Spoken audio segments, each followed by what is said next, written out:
நிறைய பேர் நினைப்பாங்க பாருங்க, ஆண்டவரே என் புருஷனை மட்டும் கொஞ்சம் பேசுங்களேன், ஆண்டவரே என் பிள்ளைகிட்ட பேசுங்களேன், ஆண்டவரே இதான் யோசிக்கும் பாருங்க.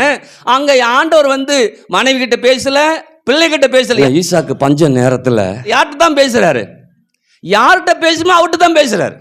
இன்னைக்கு வந்திருக்கீங்களா? இப்ப உங்கள்கிட்ட தான் பேசுறாரு. நீங்க இங்க உட்காந்துக்கிட்டு என் பிள்ளைகிட்ட பேசுங்க ஆண்டவரே, என் புருஷன்கிட்ட பேசுங்க ஆண்டவரே சொல்றாரு. அதெல்லாம் கிடையாது. நீ வந்திருக்கல, காது இருக்குதா, கேட்டு விசுவாசிக்க ஆரம்பிக்கிறியா, விசுவாசம் செயல்பட ஆரம்பிக்கிறியா? அப்படிதான் செயல்பட என்ன பண்ணும் ஆரம்பிக்கும். ஏன்னா ஆண்டவர் உலகத்தை உண்டு பண்ணும்போது அதாவது மரம் செடி கொடி எல்லாமே ஆயிரக்கணக்கான பறவைகளை உண்டாக்கிட்டாரு. ஆனா மனுஷனை மட்டும் எத்தனை பேர் தான் உண்டாக்குனாரு? ஒரே ஆளை உண்டாக்கி அதுலேருந்து இன்னொரு ஆள் வந்துச்சு. ஆமா தானே? அப்படிதான் ஆண்டவர் உங்களை கொண்டு வந்திருக்காரு. இன்னைக்கு நாம நினைக்க இங்கேருந்து கண்ணை மூடிக்கிட்டு அவங்களுக்கு ஜெபிக்கிறோம், இவங்களுக்கு ஜெபிக்கிறோம். ஈசாக்கிட்ட மட்டும் தான் பேசுறாரு. ஈசாக்கு தான் விசுவாசிக்கிறான், ஈசாக்கு தான் செயல்படுறான்.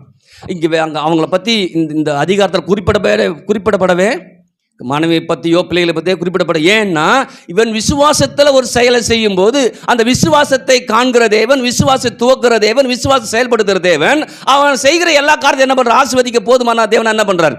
அப்ப ஒவ்வொரு முறையும் கர்த்தர் அவனை ஆசீர்வதித்து ஆசீர்வதித்து ஆசீர்வதித்து நடத்த நடத்த நடத்த ஒரு கட்டம் வரும்போது அந்த தேசத்துக்கே ராஜாவுக்கு மேல உயர்வுக்குள்ளார். அதுதாங்க சொல்லுது, அவன் ஐஸ்வரவனாகி வர வர விரித்தெடுந்து மகா பெரியவனா.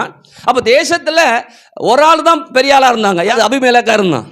ஆனா இவனை கர்த்தர் ஆசீர்வதிக்க ஆசீர்வதிக்க ஆசீர்வதிக்க எந்த நிலைக்கு போயிட்டான்னா அபிமெலேக்கும் இவனு சமமா இல்ல, அபிமெலேக்கு மேல கர்த்தர் கொண்டு போய் வச்சுக்கிறார்.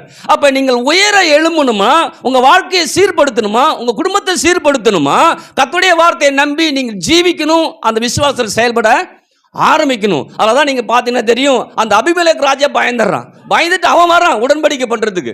நீங்க யோசிச்சு பாருங்க, உடன்படிக்கை பண்ணும்போது. ஏன்னா உங்க கூட கர்த்தர் இருக்கிறார், நான் பாக்குறேன், நீங்க கர்த்தரா ஆசீர்வதிக்கப்பட்டவங்க. அப்ப ஏன்னா கொஞ்சம் விட்டுட்டா ராஜாவுக்கு மேல போயிட்டு அந்த ராஜ்ய பாரமே ஈசாக்குக்கு வந்துடுங்கிற எண்ணம். அப்படிதான் தேசத்தை கர்த்தர் நம்மளை வைக்க விரும்புறார்.